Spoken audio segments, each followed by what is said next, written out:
from the Rainier Avenue Radio.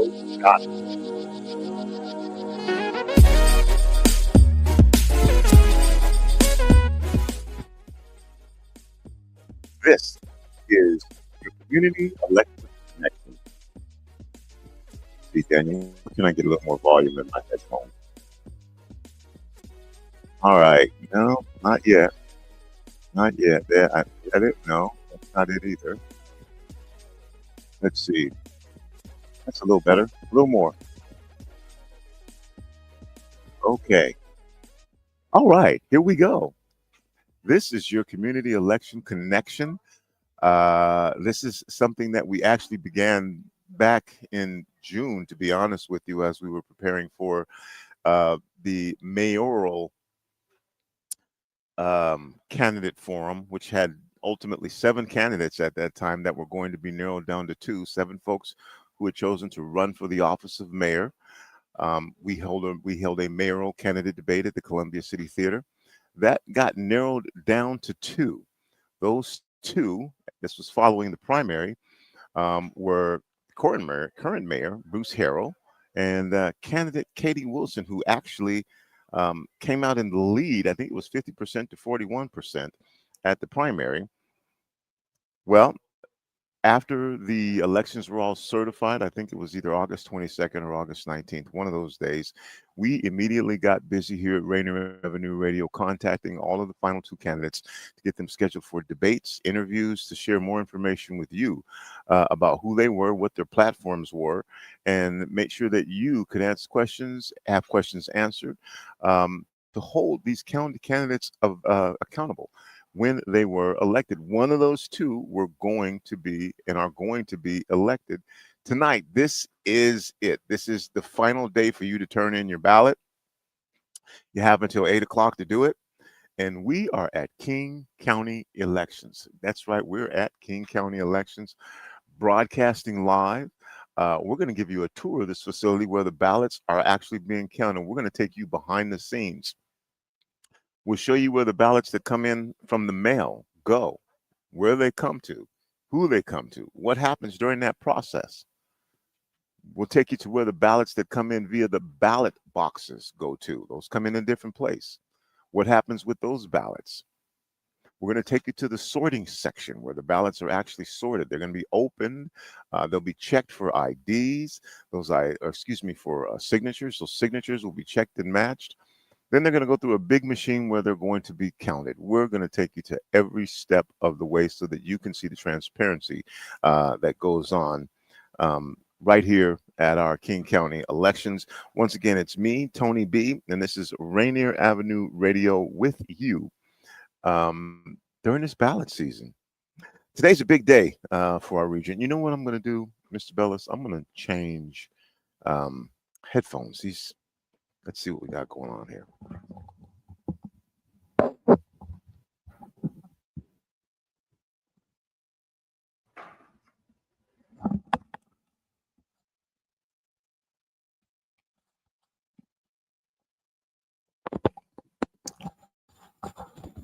All right, Daniel. That's a little better. All right, everybody. Here we are at King County Elections. This is your opportunity to hang with us and find out whatever we can show you about the transparency of these voters, these ballots being counted, as your vote is being gone through the process, whatever that may be. If you sent your ballot in via mail, well, there's a process for that. If you dropped your ballot off in a ballot box, there's a process for that. If you have not yet filled out your ballot and dropped it in the ballot box and you're waiting until the last minute, maybe you want more information, we're going to provide that for you today. Oh, Daniel, we've got bars. We're going to provide that information for you today.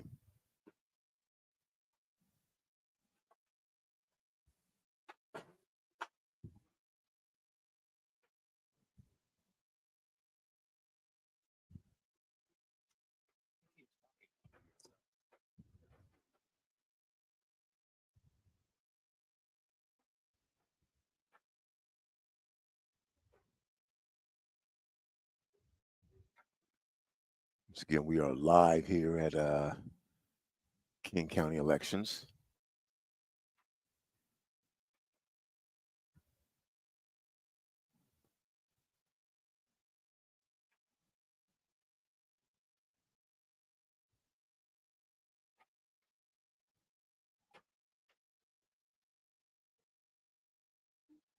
There we go.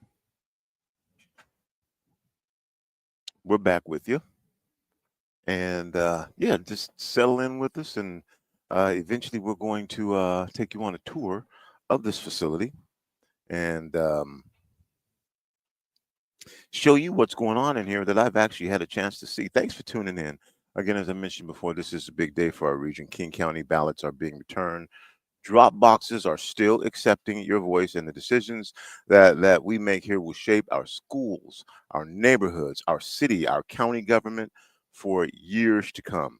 Now, whether you've already dropped your ballot or are making those last minute trips to the box before 8 p.m., make sure you do that, or are just tuning in to follow the results, you're part of the democracy in motion. In fact, more than 600,000 of y'all are expected to cast ballots in King County today alone. On the ballot, major posts like the King County executive race, that is Gurmai Zahilai and Claudia Balducci. City of Seattle mayor race, Bruce Harrell and Katie Wilson. City attorneys, Seattle City Council seats, District 2, District 8, and District 9. And key measures that will affect everything from education to public safety to how our tax dollars are invested. Here at Rainier Avenue Radio, we're going to be watching how today unfolds, from the latest numbers to local voices to what these outcomes might mean for neighborhoods like ours on the Rainier corridor.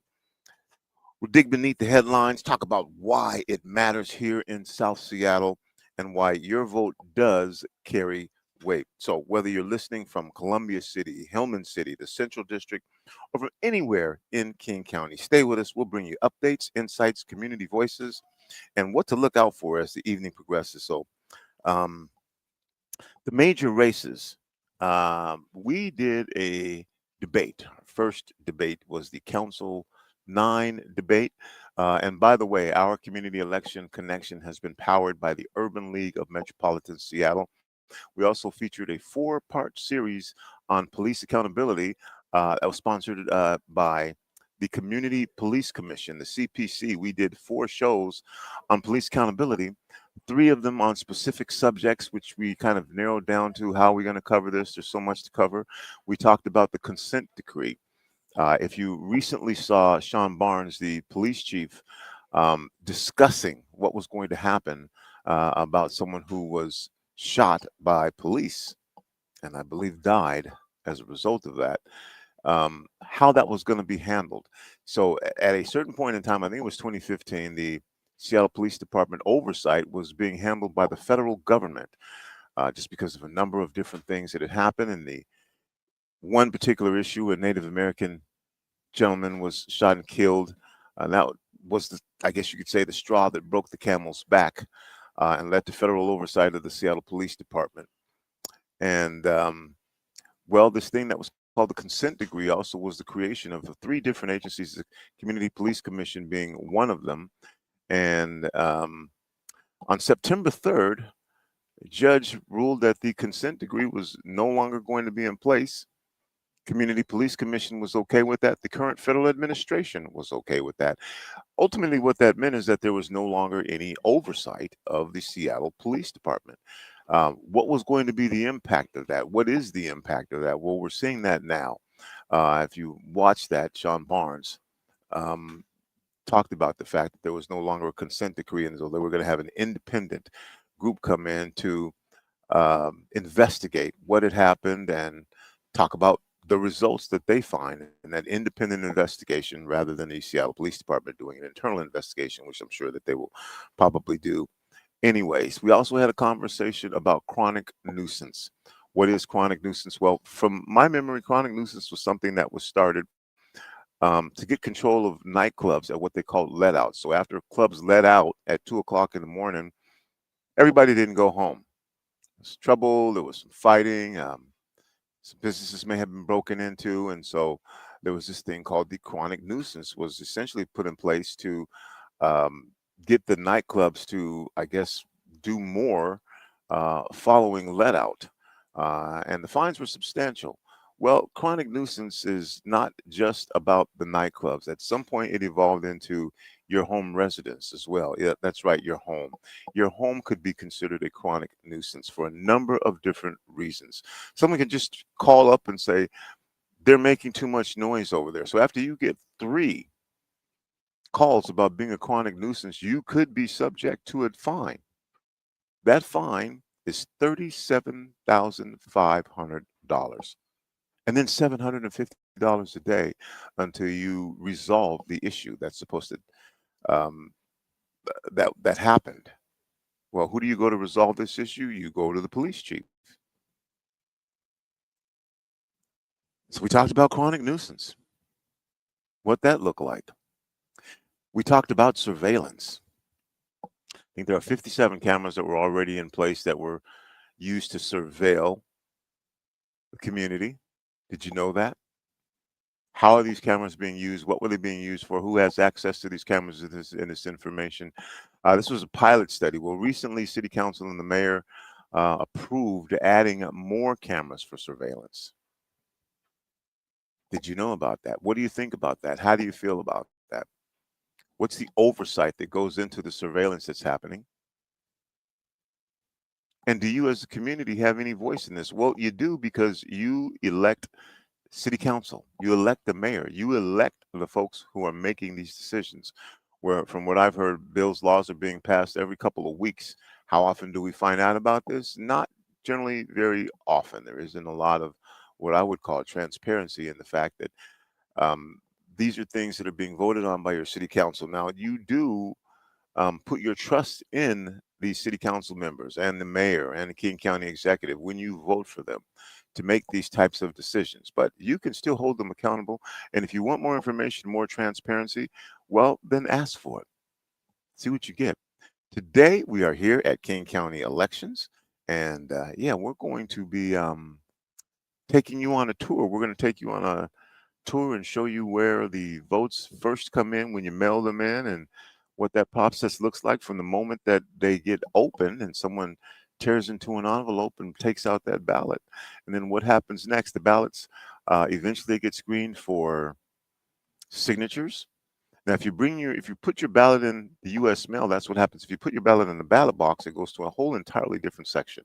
Same process, though. Ultimately, at the end of the day, these ballots are going to go through a machine that counts them. Won't start counting them until 8 o'clock. Until then, the ballots are stored. I guess there's no internet access to the place where the ballots are stored that has this information, limited access by people as well. And at 8 o'clock, the gates kick open and the ballots start being counted and the results start coming in. And we'll start to tell you on our show tonight from 7 to 9 um, what these races are looking like, who's been voting for who's in the lead. And yeah, some of them may be closer, some of them may not be decided tonight, some of them may be in the margin where we will know tonight whether we have a new mayor, whether we have a new King County executive, whether we have new folks who are going to be in cities of Seattle council positions 2, 8, and 9. And again, there are other things that are on this ballot as well. Again, we'll keep you updated from 7 to 9. That will be hosted by Juan Cotto. Um, Again, with the Community Election Connection, which was essentially, we said 31 days from September 15th through the 26th, although we know it went beyond 31 days, it's still going up to today. We hosted several different debates, panel discussions, interviews, um, just a number of ways to get you information on the candidates, what the candidates' platforms were, get your questions answered, and make sure that you had access to these candidates if you wanted to speak to them, talk to them, find out what their platforms were, so that you could be an informed voter, which all comes down to today.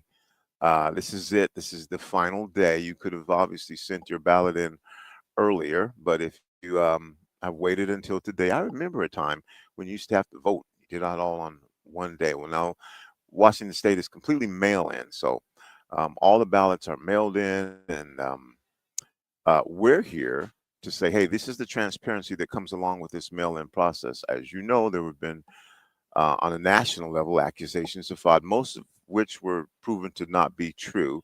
But it still raises the question among some folks is, what is this process? Well, King County Elections didn't have any problem saying, hey, you know what? You want to know what this process is? We'll take you behind the scenes and let you find out what's going on in this process. I mentioned before that we started this off on January 15th with our Candidate 9 debate. Mr. Bellis, can you play that short version of the Candidate 9 debate? And we'll take a look.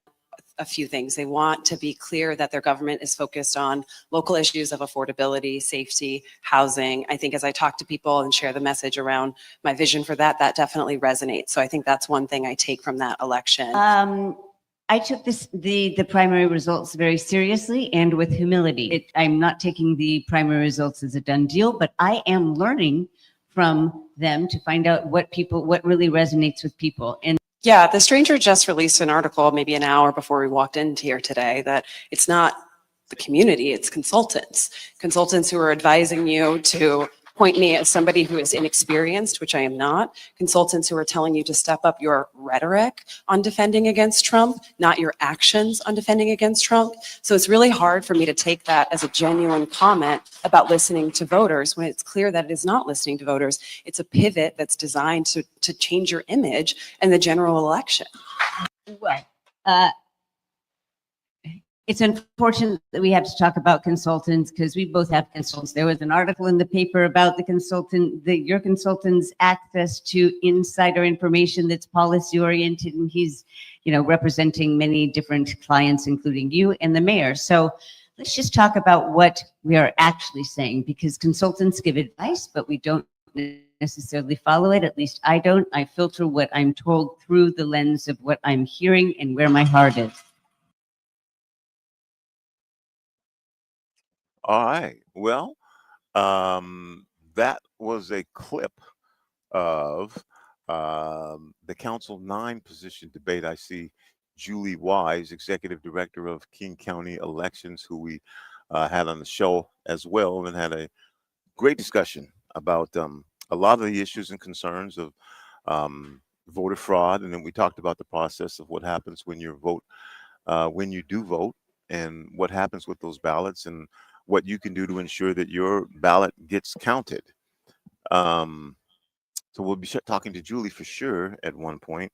I'm going to see if we can get a little tour going. Courtney? Hey, Courtney. Do we have somebody here so that I want a little tour? Okay. Well, let's see if we can make that happen. And Should we start in the training room? I'm sorry? Should we start in the training room, sort of where ballots start? We can start wherever you want to start. All right. Ballots start.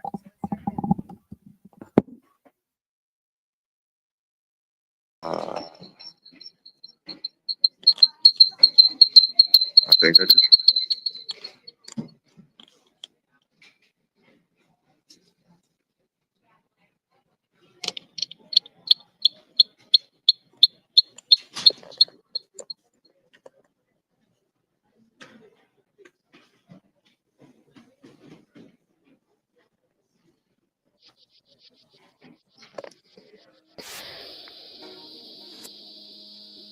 Mr. Bellis, can you hear me? Well, let's see. I'm going to be careful, Courtney. Is it okay to get you on camera, or you're not okay? I don't love it, but it's okay. Okay. Well, this is where we are. And I could do kind of a wide scan of the You got it. King County elections. And, all right, Courtney, say hello. Yeah, I guess we'll get started, right? Start with the ballots. And we're going to ballots. Training room. Yep. To the Training room. traying room. Yeah. The traying room. Okay, folks, we're on our way to the traying room.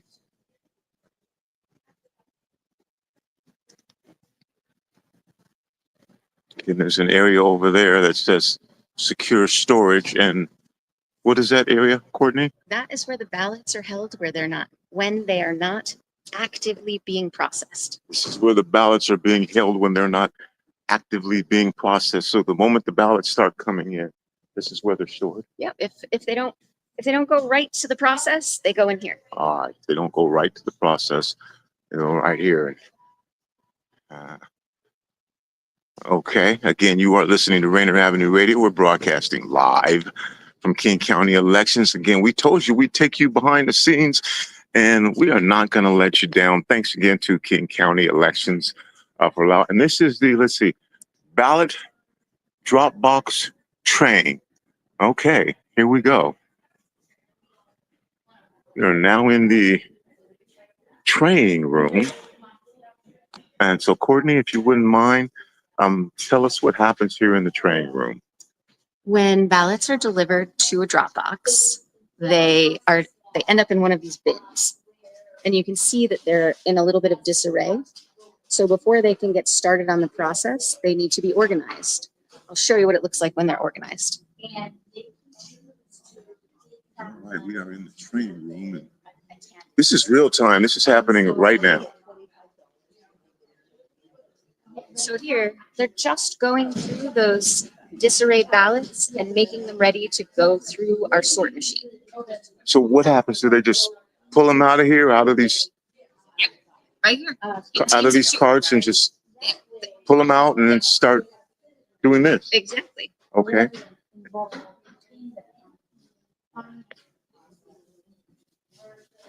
These are all ballots that were picked up today. These are ballots that were picked up today. Yeah. Okay, on election day. Yeah. Do most of the ballots, how often are the ballots picked up? I guess I'll start with. About every 24 hours, 24 to 48 hours. Okay. And I'm going to guess, is today the largest day? Do folks wait until the last minute? They do, and sometimes that means that tomorrow is the largest day. Okay. So they'll be picked up today, Yes. but they won't be counted maybe until tomorrow. Well, these ballots are all going through the process now. Mm-hmm. The ballots that we pick up later after closing, after 8 o'clock, won't go through the process until tomorrow. Okay. But these are all picked up. They're being counted. We'll find out tonight. It sort of depends on how fast we get to them. These ballots may not be in our first results count, but the ballots that have come to us before now will be in tonight's first results count. But this process is always done manually. Yes. By in teams of 2 or 3 by trained staff. Okay. These are, if you see the green lanyards mean that they're temporary staff. Okay. We have often hundreds of temporary staff. Hundreds. Yeah. Okay. Depending on the size of the election. Okay. And a lot of these folks work for us every election. And how when does that process begin with folks who come back, who do this on a yearly basis? When do they start working for you? Because there are elections year round. Yes, it depends. It's usually weeks to a month before the election that folks start working with us, depending on the area that they work in. Okay. Depending on their tasks. And how does one get to be in the position to be, I'm just going to call them a vote counter or whatever. Or a temporary election staff. Temporary election staff. Yeah. All right, I'll use it. You just apply. It's a job you apply for on government jobs. Okay. Yeah. So anyone can apply for this Absolutely. We hope they will. position, and Yeah. you can count the votes. Yeah.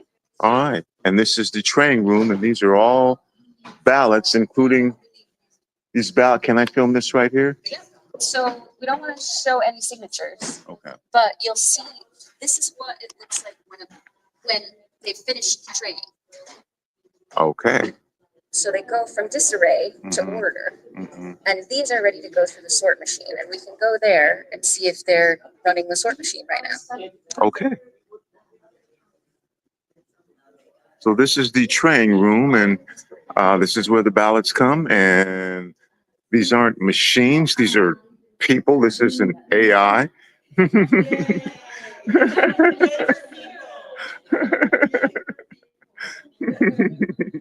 So there's very little chance of these folks being replaced by AI.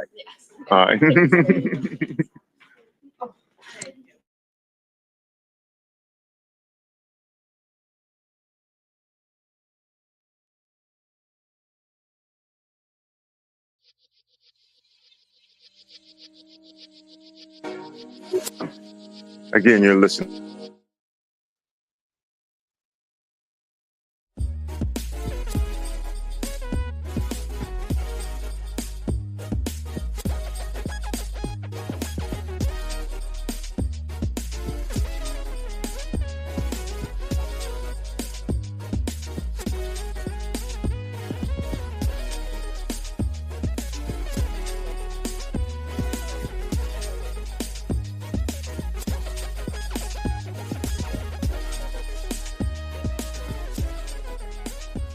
I need to go back over here.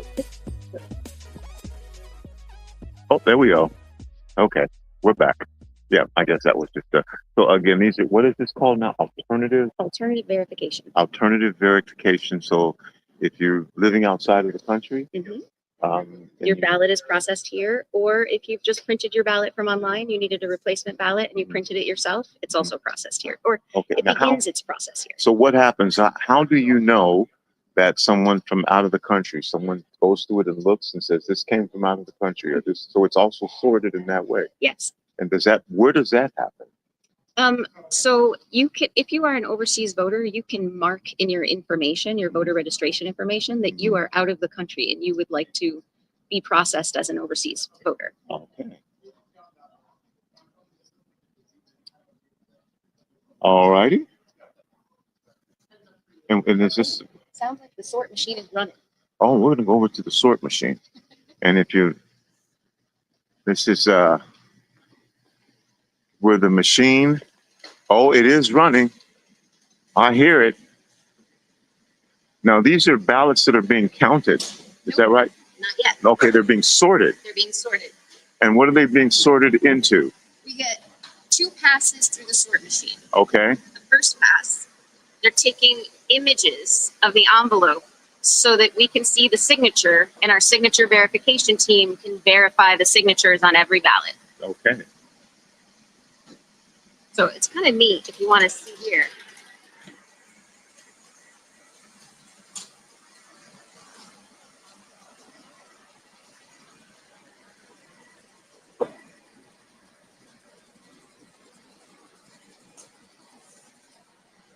These are ballots from ballot drop boxes. Yep, these have been to the traying room.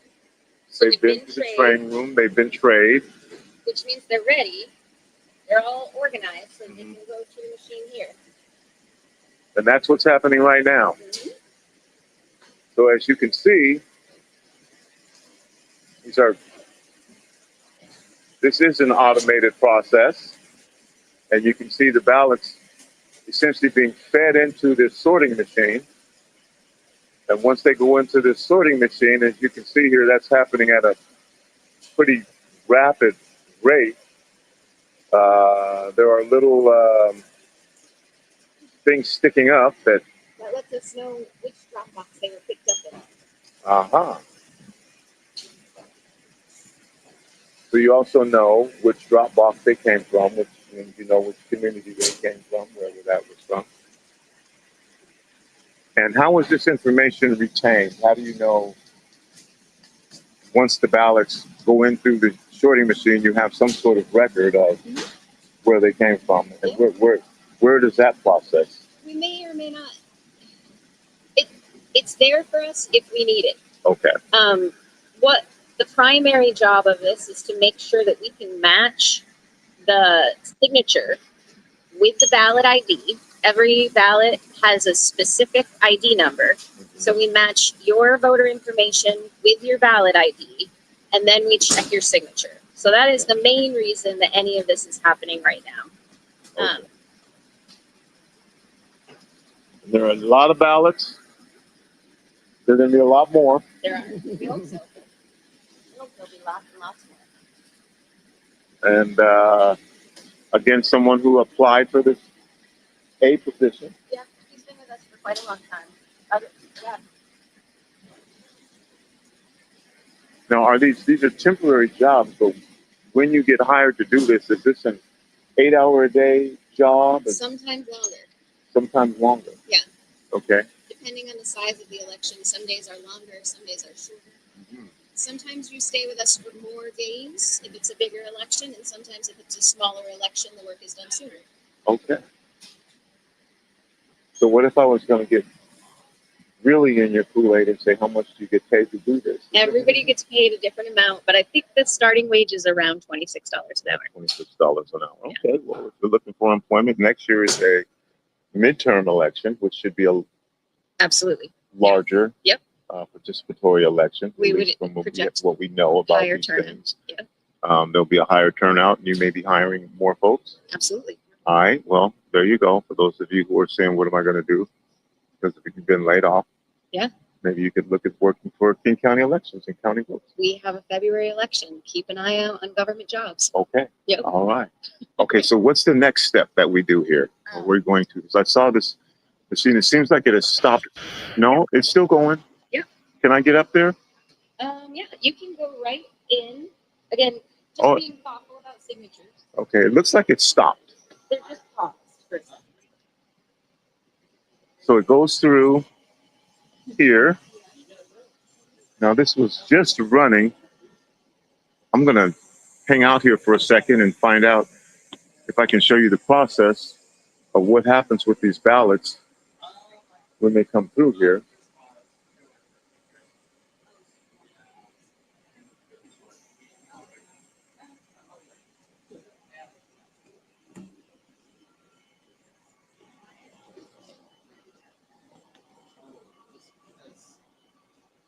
It's if there's something wrong, and then if you sometimes have to check something in the system, and then it has to go back to the tray it came from. So you are here live at Rainier Avenue Radio at King County Elections behind the scenes. Courtney, do we know why the sorting machine has stopped? They just paused. They're catching up with everything, making sure that they have everything that they need to keep things running. He said it should be just a short pause. Okay. I mean, it's not like there's a lot of super action going through here, but this was pretty cool. So I'm trying to hang out to see if the sorting machine starts running again. It does get exciting, huh? I asked if it would be a longer or shorter pause, and I think it could be a short pause. Could be a short pause. Short. Nice. So again, you are listening to Rainier Avenue Radio, your community radio station. Again, as part of our community election connection, which included giving you debates, panel discussions, interviews, voter registration drives, taking your concerns, your issues, and making sure that you had an opportunity to find out who the candidates are so that you could become a more informed voter. During that process, these 31 days, we held debates with council position number 9. Well, it all started off back in July, actually, when we held the mayoral candidate debate. That candidate forum had 7 different candidates who were running for mayor. That was initially before the primary. After the primary, that got narrowed down to 2. And after the primary, we started the process of waiting for the results to be official. Once the results were official, I think that was either August 19th or August 22nd, we started contacting every candidate to schedule them for a debate or an interview so that we could have you be more informed and ask questions. And again, what you want to do is you want to hold, I think that means something. There we go. It's hurrying, it's whirring, it's buzzing, and there go the ballots.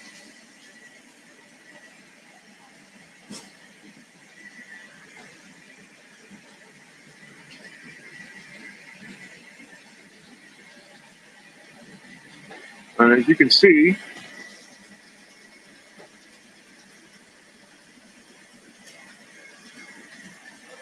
Signatures up, so just be a little thoughtful and get a bigger shot, a wider shot. Okay. And there they go. Now, what is the difference of which tray a ballot goes into? That I'm not sure of, but I believe it has to do with those tray tags. I believe that what happens is we keep track of every ballot as it gets sorted in. We know where every ballot is through every part of the process. And so I'm not specifically sure, but I believe that that's part of why those tray tags are there, so that if there's any issue and we need to go back and figure out the issue, it's all organized, it's all sorted. And the ballot knows where to go. The ballot knows where to go. Yep. Well, this team has made it so the ballot. Made it so the ballots know where to go. They get sorted into batches of about 250 ballots. Wow. And once they're in a batch, they stay in that batch through the whole process. We'll walk through the whole process, and I'll show you how they stay in their batch the whole time. Now, is this sorting process, is this sorting machine similar to other sorting machines in other counties or around the country? Are they pretty similar? Well, it depends on the size of the jurisdiction, but yes, this is a standard sorting machine. All right. I believe we asked for these windows to be clear. That was an option. We like our transparency here, so we made it literally transparent. And you can see once again, these ballots are flying through. Now they're going in and then they're going up and around. How come they're just not going straight through? Why are they going up and around? Is something happening during that process? Well, they're having the images taken, but beyond that, I am not sure of that detail. Okay, so there's a reason why they're going up and around and not just going straight through. Yep. Something's occurring in there during this process. This is their first sort, so they're definitely being weighed because we weigh a ballot to make sure that it is a ballot, and it is probably just only one ballot. If it weighs something that we're not expecting, it gets out sorted to be visually inspected. And then they're having that image of the signature taken. Also, if you're subscribed to ballot, The image of the signature is taken in the sorting this machine. first process. Yep. Wow, so that's happening in here while all this is going on. Oh yeah, that's one of the most important things that's happening right now. Is that image of the signature is being taken so that our signature review team can review the signatures on the ballot and compare them with the signatures in your registration record. And that must be happening pretty quickly because these ballots are flying through there. Yep. All right. Yeah. Okay. We can walk through the signature verification area, again being thoughtful that we don't want to have any pictures of signatures. All right. This is Tony B from Rainier Avenue Radio. And so what's taking place over here, Courtney? This is the staff for this area. This man sitting here, he's our technician. Like, he literally works for the company that made this machine. So if anything goes wrong with the machine, he's here to help us fix He's it. here on hand. Yes. This is where the staff are to sort of run things. You don't get a call and say, we'll get to you when we can. He's right here. He's great. Okay. Rainier Avenue Radio coming to you live from King County Elections, and we are being escorted by the thoughtful Courtney, showing us and explaining to us what's taking place while we show you the transparency that King County Elections is so proud of to ensure that A, there is no fraud, and B, you get to see what's happening here, but at the same time protecting the privacy of your vote. Okay, well, we're going through an area right here, Courtney, and This is the signature verification. You can see the sign here. Signature verification. Be thoughtful about usually a good spot is right here. This way. This way you can't see any of the signatures, so people's information is kept personal. But this is where the image of the signatures are. These folks are looking at that And image these images come from the sorting that we machine. just saw. Okay. They're looking at the picture that the Mhm. sort machine took, and they're comparing it to the voters' signatures and their registration records. Okay. If it matches, great. So once again, these are not bots. These are people.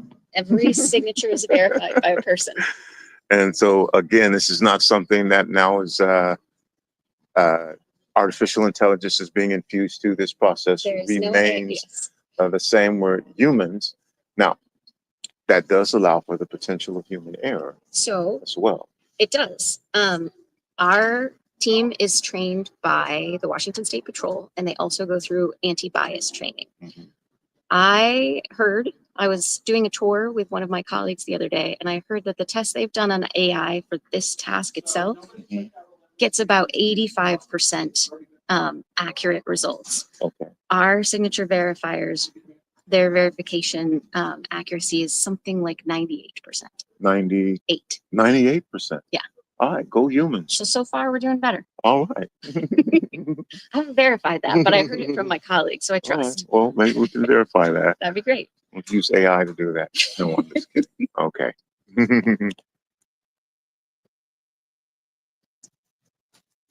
And this is envelope review. Yeah, so here's another good spot. If the signatures don't match, or if this team thinks there's a question, right? This team is doing a secondary review Okay. If there's a question about a signature. it Comes here to envelope review. and this group marks those over there. They say, oh, there's a question about this. Yep, exactly. And then they come here Exactly. A second Alright. team looks. and a second team takes a look. Yep. And what are they looking for when you're in this area right Um, here?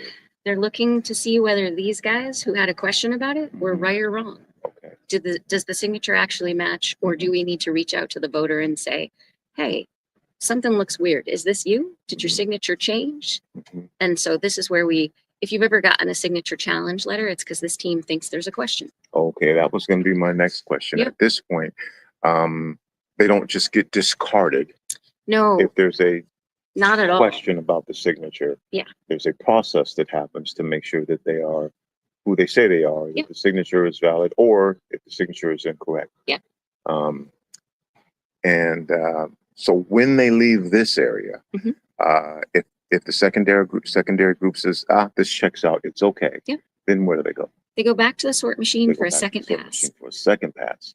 Second pass slices open the envelope so that it's ready for our envelope opening team.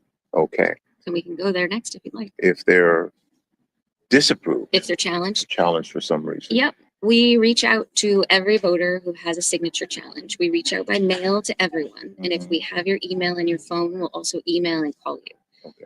You have until the day before certification day to resolve the issue. And when is certification day? For when you're I should know that off the top of my head. okay. I'll tell Never you in a mind. minute. All right. The time I go to you is you've been answering everything. Okay, we'll find out when certification day. And so where we headed next? It's opening. Opening. Yeah. Opening. Okay, well, let's go.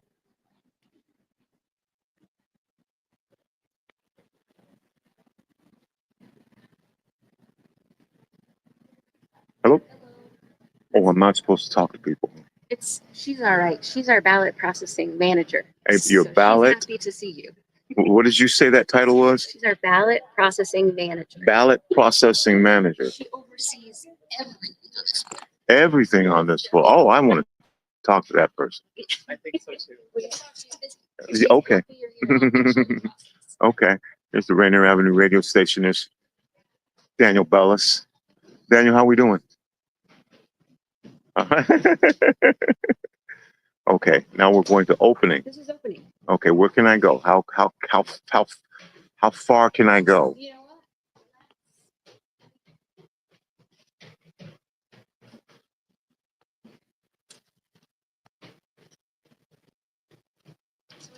Just turn the envelopes upside down so there wasn't a signature on top. Okay. You can come and see what she's doing in this part of the opening. All right. This is where the ballots are opened.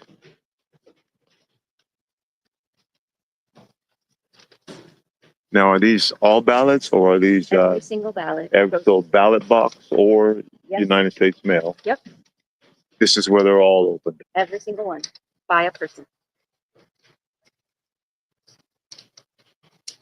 You fold your ballot, she unfolds your ballot so that it can go through the scanner in a little bit. Okay. This seems like with the potential of getting 600,000 ballots, this is a lot for 3 people to be doing. Yes. Well, this is again why we hire so many temporary staff. Okay. And this process of the opening of the ballots. So it begins with literally removing the ballot from the outer envelope. She's counting. She'll count every ballot. She counted every envelope. to make sure that it has the number that she was expecting in this batch. It was handed to her, and maybe the batch was 250. That would be an expected number.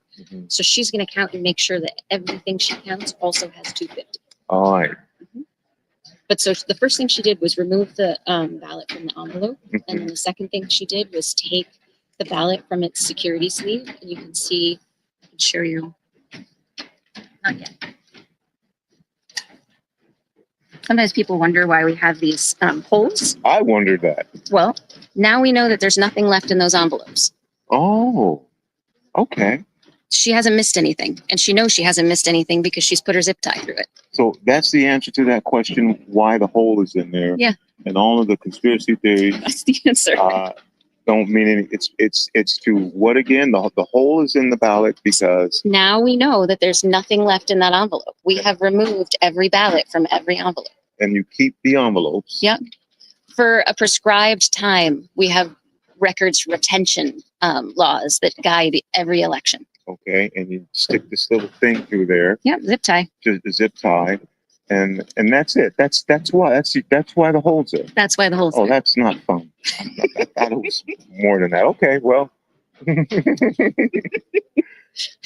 that is not exactly the secret that I was looking to uncover. All right, well, is this more ballot counting over here? This is all About ballot opening. all of these votes. Okay, so it wasn't just the 3 that we saw Oh, initially. no. We'll Okay. have a bunch of votes. Oh, I see there. There's a whole bunch of folks over here opening ballots.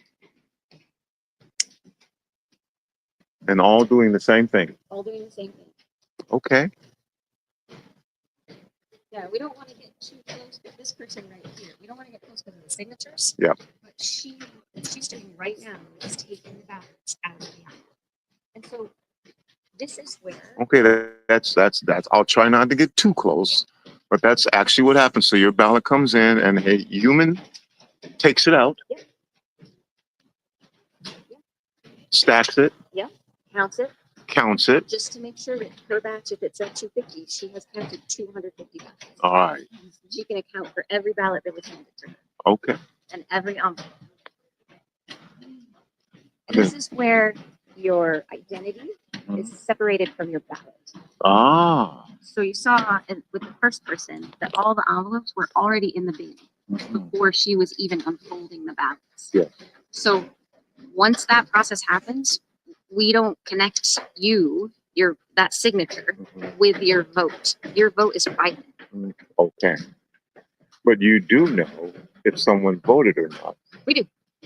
Which is why folks who have run for office who didn't vote get in trouble, because you know whether or not We they had to voted. verify your signature. Yeah. If we didn't verify your signature, every ballot that goes out with a specific ballot ID that's connected to your personal voter ID. Mhm. And then we verify your signature. So if none of that happened, then we have no record of you voting. And that means you didn't vote. There's not a chance that you voted. Yeah. And King County Elections doesn't know about it. That's right. You know Oh, yeah. if someone has voted. Yes, it we didn't do. slip through. Yeah. All right. We have no idea what they voted for. You still know what they voted for, or who No. they voted for. No. But you know whether or not. Their ballot came in, was signed by them, and the Mhm. signature was verified. But you also know if for some reason the ballot was rejected. We do. Okay. Yeah. And so again, we talked about certification.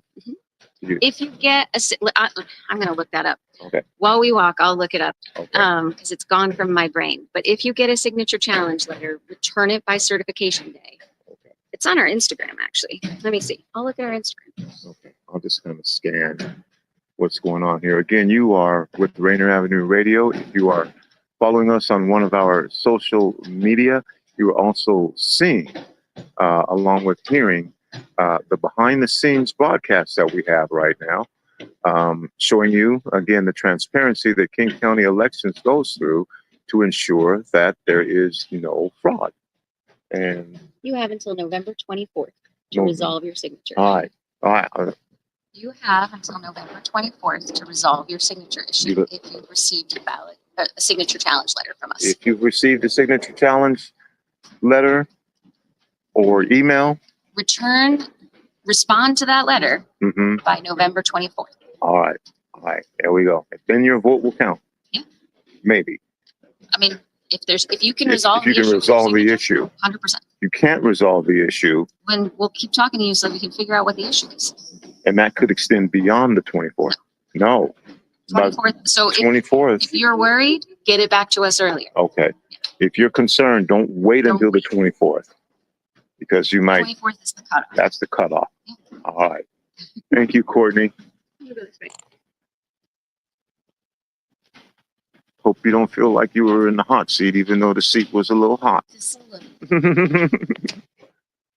And ballots being opened here.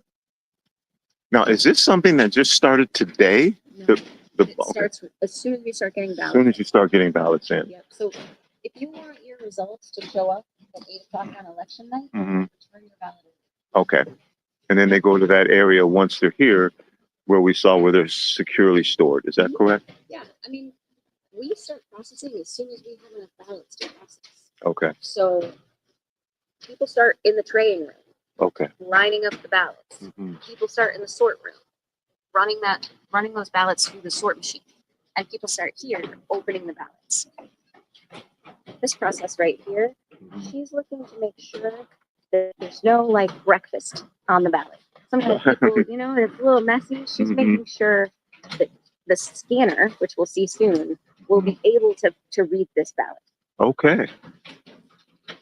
It's the law. She has to do that under the law. Okay. Still a purpose for human beings. Love it. Cool in the gang. Okay, where are we going next? This way.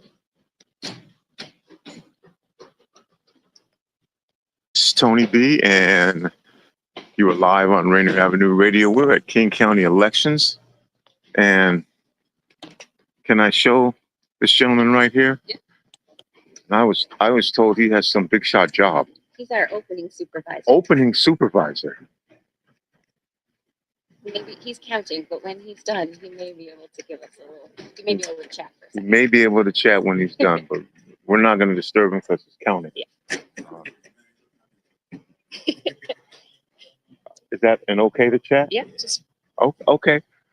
We are with Rainier Avenue Radio. We're showing the transparency, at least what we hope is the transparency. We're finding that out right now about the process of what happens when folks vote from the time that they fill out their ballot to when they sit it in and their vote is counted or not counted, and what happens in that process.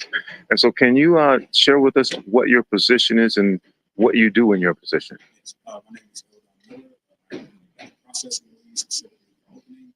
Our job in opening is to inspect our ballots, kind of that last fail safe before they go to the scanner. Just because that scanner is real smart, there's some things that it doesn't pick up. So we're picking up those weird items that our voters are put on those ballots, just so they get all the votes get properly allocated to those votes. Each of these yellow trays come with 250 envelopes. We're hoping that there's 250 envelopes that's in the ballots. And then after we do that, we do our quality checks to make sure everything is straight, perfect, and good to go. And then we send them over to the scanner. Tell me why you do this work that you do. Is this something you're passionate about? Is it important to you to be able to verify the voter process, or is it just a job? And any answer is cool.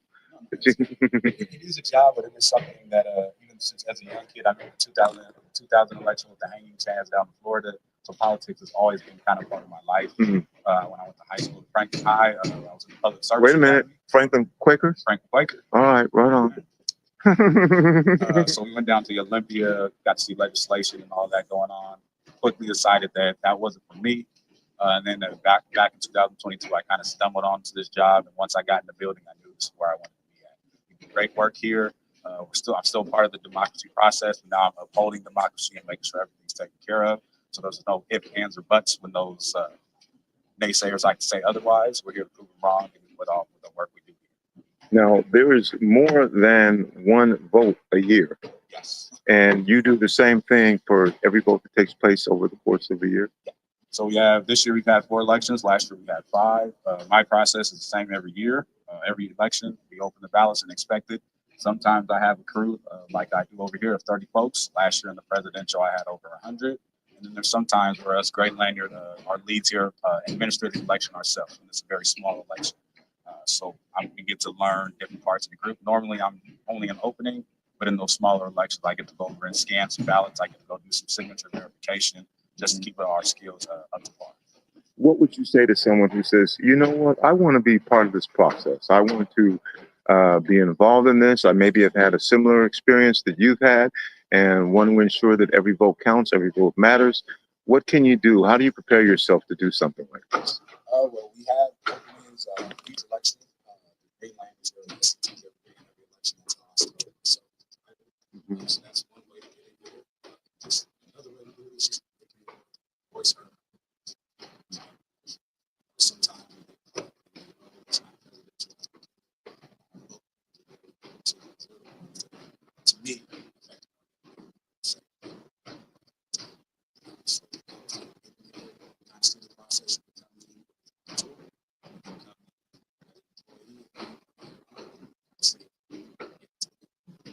All right. Well, you know what? I'm going to second what you said, and that's why Rainier Avenue Radio is doing the community election connection, because this is what some folks would say an off election year, because it's not a presidential election. It's not a midterm.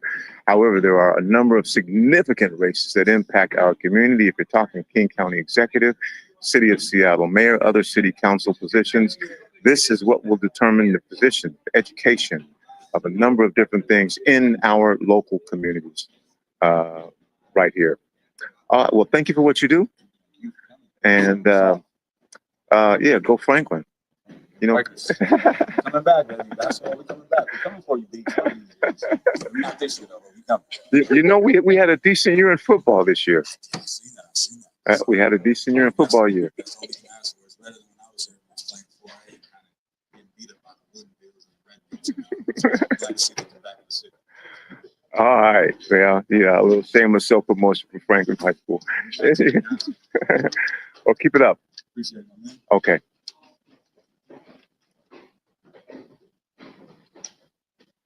And this gentleman over here doing the same thing, He's doing the same thing. and his title also the same. He's an opener. Yep. Okay. I just heard that our scan room staff is on a break, but we can head over there because they're coming back in a moment. Okay. Well, I'll tell you what. I'm gonna go back over to our station. Great. And then when the scan room is open, Sounds great. let's go over there, Let's do it. and then we'll do that. All right.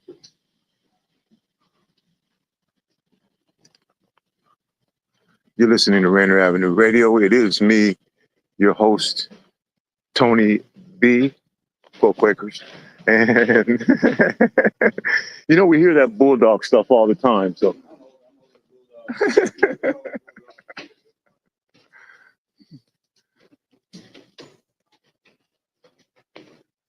back past again where they're being opened. And I'm going to go back here to Daniel Bellis and ask Mr. Bellis if we can be ready to take a break. And we'll take a quick commercial break. And I'll be back and we'll go to the scan room.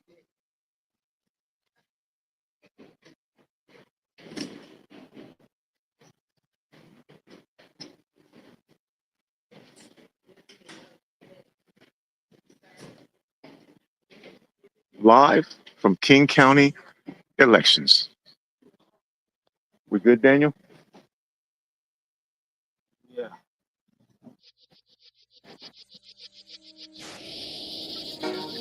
Okay. I would like to use the restroom.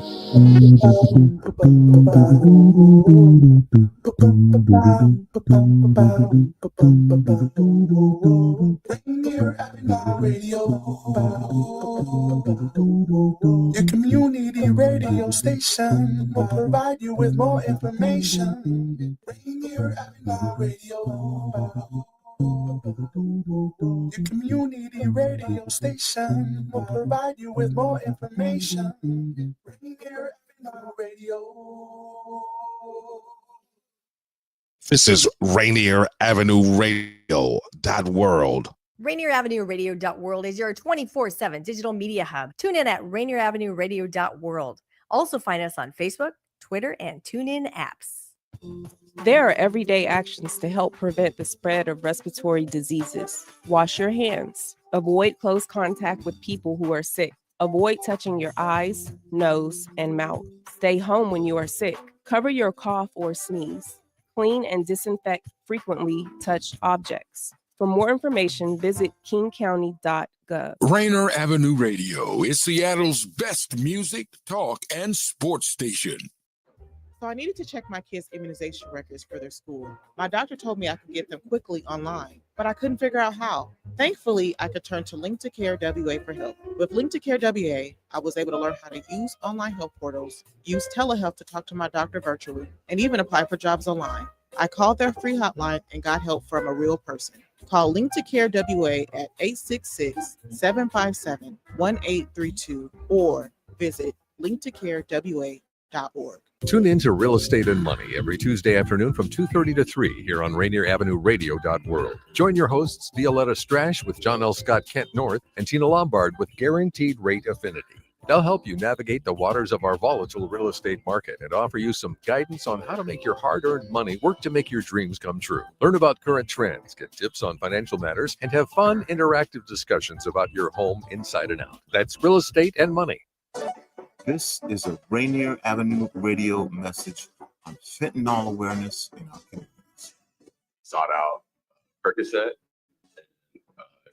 from the street dealer, and it was 100% fentanyl, and it instantly killed him. We've seen young people trying drugs for the first time without realizing there's fentanyl in their drugs, overdose. I see the eyes of the people who I was not able to save. And not only have I seen people out on the streets overdose, but I had friends who had overdosed as well. I don't think people understand how all-encompassing, how fentanyl can take over somebody. They're just not themselves. They're a totally different person. And it's so addictive. They're just chasing their next high. This has been a Rainier Avenue Radio message on fentanyl in our communities. You're listening to Rainier Avenue Radio.world. A new law is helping people save more money on prescription drug costs. You may also be able to save with Medicare's Extra Help program. Your premium cost can be zero and your out-of-pocket expenses are low. Who should apply? Single individuals earning less than $23,000 a year or married couples earning less than $31,000 a year. Even if you don't think you qualify, you should still check out this program. Visit ssa.gov/extra help. Medicare costs are covered by the U.S. Department of Health and Human Services. A teacher who hurt their back and got prescribed opioids. A daughter trying to cope with a loss in the family. A friend silently struggling, thinking they'll be a burden if they ask for help. People with addiction come from all walks of life. And the truth is they stand a better chance at recovery with our support. Reaching out and sharing local resources can make all the difference. Don't count them out. More people recover with support. Find more ways to help at supportaddictionrecovery.com. That's supportaddictionrecovery.com. Rainier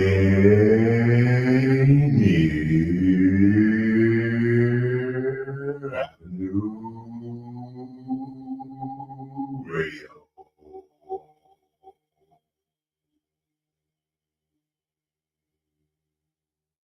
One, two, get down. What's up, big and little homies? This is Masvita Mara, host of Seattle Sports Weekly on Rainier Avenue Radio.world, your one-stop shop for Seattle sports. We cover preps, we cover college, we cover pro, we cover it all. Huskies, Mariners, Seahawks, Garfield, South, Roosevelt, Metro, King County. This is what you want to listen to for all the sports that's happening in Seattle. Seattle Sports Weekly on Rainier Avenue Radio.world.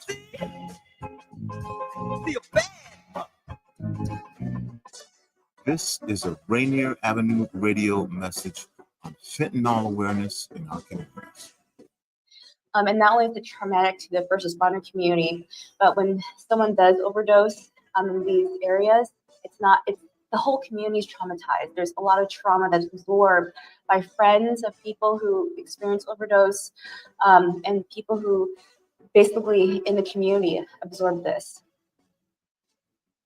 Basically, people use fentanyl to escape their pain, self-medicate, and they quickly you talk to somebody and you see their evolution over a period of time.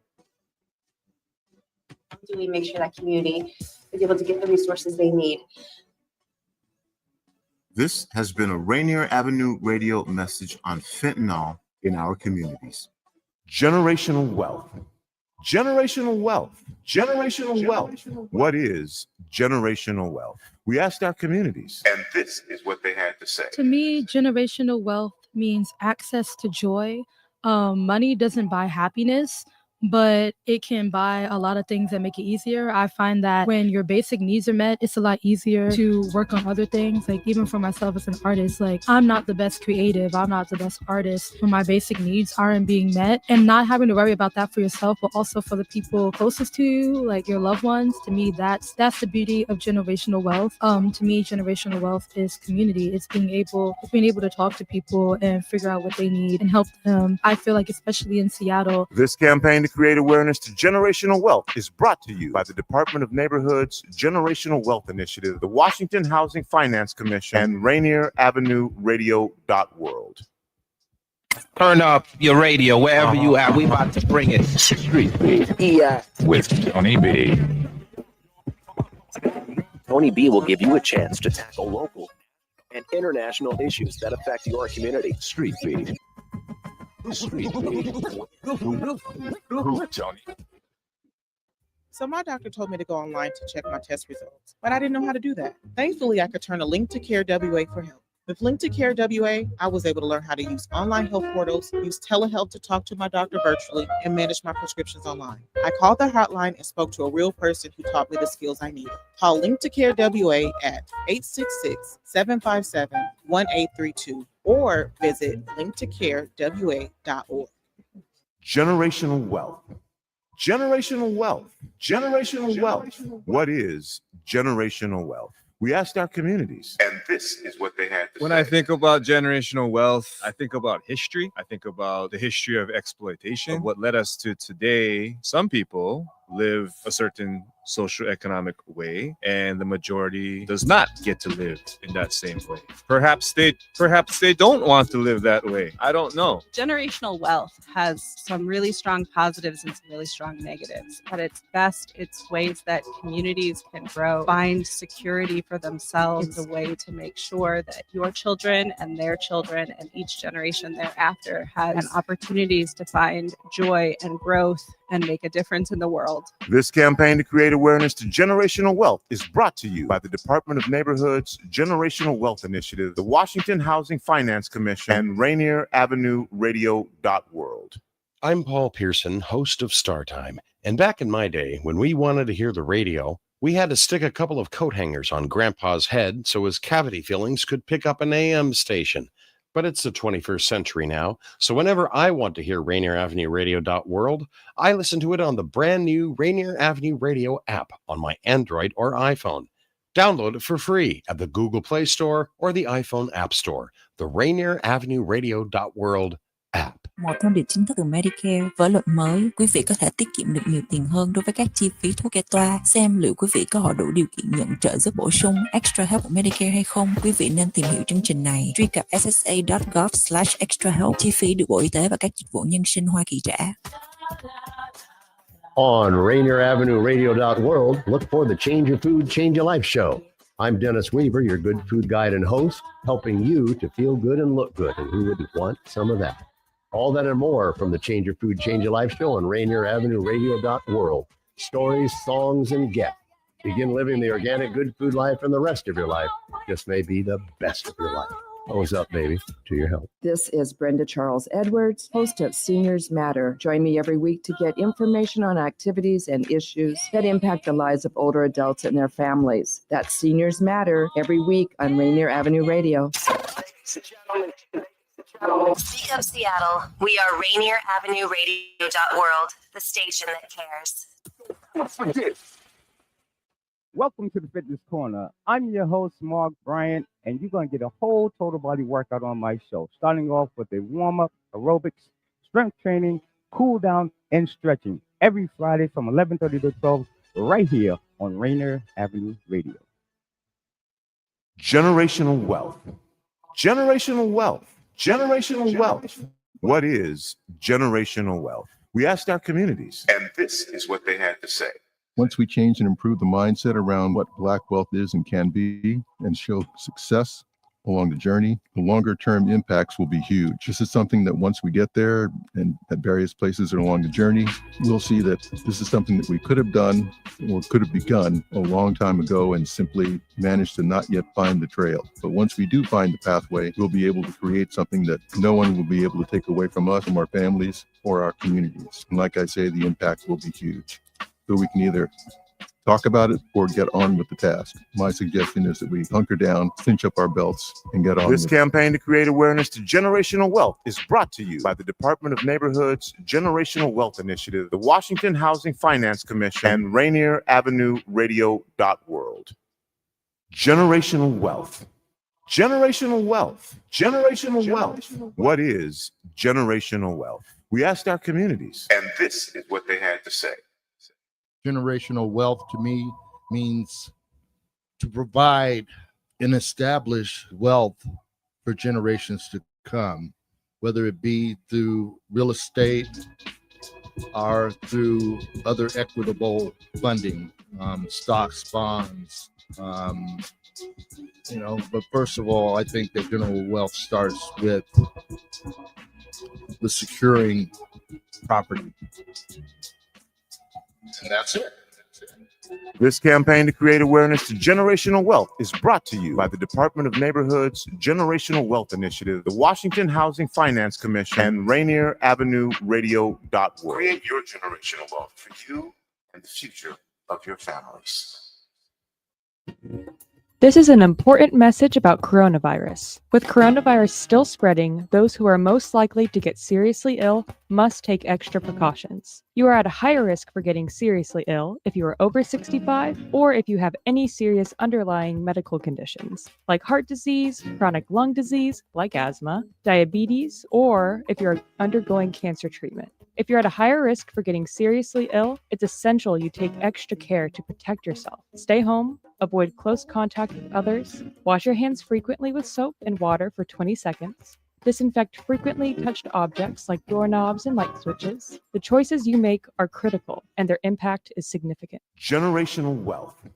Generational wealth. Generational wealth. What is generational wealth? We asked our communities, and this is what they had to say. Generational wealth is having financial security and not having to worry about it for yourself, your immediate family, and future generations. It's a very elusive idea to me personally because it's not something in my immediate experience, and it's only something that I'm learning about a little bit more in theory and knowing or trying to know that's like a real possibility for someone like me. This campaign to create awareness to generational wealth is brought to you by the Department of Neighborhood's Generational Wealth Initiative, the Washington Housing Finance Commission, and Rainier Avenue Radio.world. Create your generational wealth for you and the future of your families. Welcome back to Rainier Avenue Radio. Daniel, I'm not sure if I'm... There we go. There we go. Welcome back to Rainier Avenue Radio.world. We are here live from King County elections, broadcasting and giving you the opportunity to be behind the scenes and see just exactly what happens with your ballot from the moment that you open, when you get it, then you fill it out. Then something happens to it if you mail it or if you take it to a ballot box. Well, we're giving you the opportunity today to see what that process is. Again, King County says, hey, we're transparent. We want to do this in a way that folks are confident that their ballot is being counted, and then there's no tricky business going on. Joining me a couple of weeks ago was Julie Wise, Executive Director of King County Elections. How you doing, Julie? I'm doing fabulous. Happy Election Day. Happy Election Day. Well, you know, that's the thing about it. I've been unsure of what to call today because ballots have been received by folks and they've had the opportunity to fill these ballots out, mail it in, drop it off at the drop box. Today is just the last day. It is the deadline. That's right. It is the deadline. It is. Now, and because of that, I remember going to a public school and voting. That meant Election Day to me because it was the day that you voted. Now we're all mail-in. Right. All mail. How long has that been the process here in Washington State where we don't actually go to a poll and we fill out our ballot, and we have an X amount of days to do that. And today ends up being the last day. But I guess it's still election day.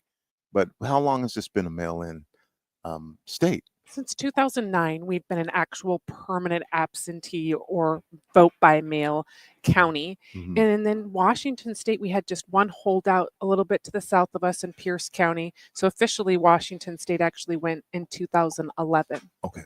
But we really were vote by mail, I would argue, before that, because when we moved to vote by mail officially, Mhm. 86% of voters had already signed up to be permanent absentee voters, meaning they were already saying every election, mail me my ballot. Mhm. So we really have had that sort of like vote at home mentality in the region for a really, really long time.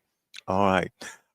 Again, Courtney has been kind enough to give us a tour Awesome. of the process, and we started off with the tray room. And so let's just kind of, if you're just tuning in, you can go back and take a look. We've pretty much been through everything. We're still going to go to the scanning machines, and is that the final process? That's the last step that your ballot will take. That's the last step that we take. So let's just kind of recap the journey that we've been on here today since we've been here. And we did get a chance to talk to Eldon as well.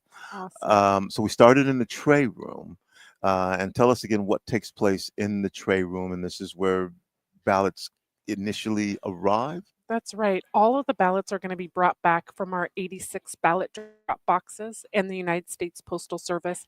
In its first stop, your ballot is going to go to the sorter, and your ballot's going to go through those machines, and it's going to take a photo of your signature. Well, that's the first stop. That's the first stop. Okay, I thought the tray room was the first stop. You're right. You're right.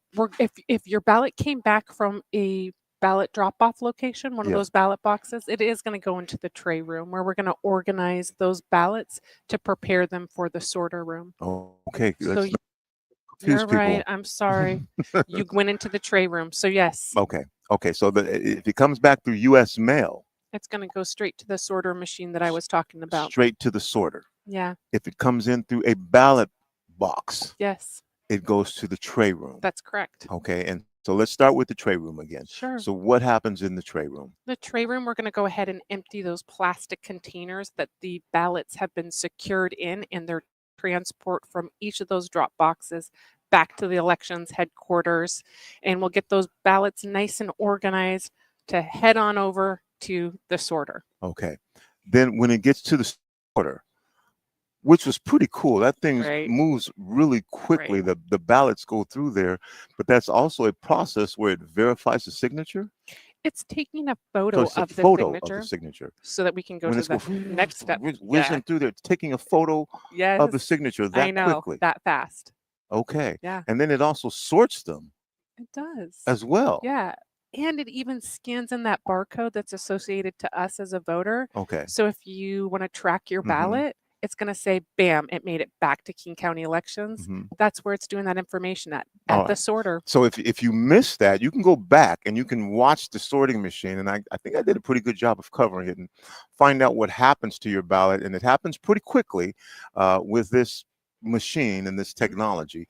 But as I've also said, there are certain areas where AI or machinery is not going to be there. There's a human touch involved in this. That's right. That's right. And the next step in signature verification, I think, is surprising for folks that every single signature on a return ballot is compared by a human being to the signatures that you have on your voter record. Okay. So if you come in by the U.S. mail, your ballot is immediately taken through the sorter, or is it stored somewhere first? It's a great question. Immediately through the sorter. Immediately.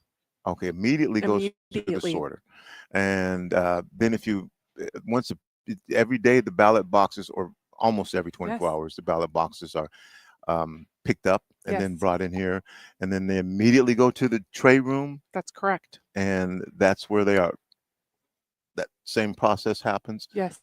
And then they go through the sorter. Yes. Okay, so now where do we go next after the sorter? Then we go to signature verification. All right. And that's in the vote by mail, how we verify that you voted your ballot and someone else didn't wrote it. Okay. And I know folks are always like, my signature never looks the same. There's no way you could be able to compare it, or there's concerns around signatures in general. Our staff is trained by Washington State Patrol to find those similarities in the characteristics of every person's signature. It doesn't matter if you're signing on your steering wheel or if you even use your finger or your mouse. There are similarities in this characteristic that's identifiable in each of our signatures. And so every single signature on a return envelope is compared to the signatures. We often have 3 to 4 signatures on file per voter.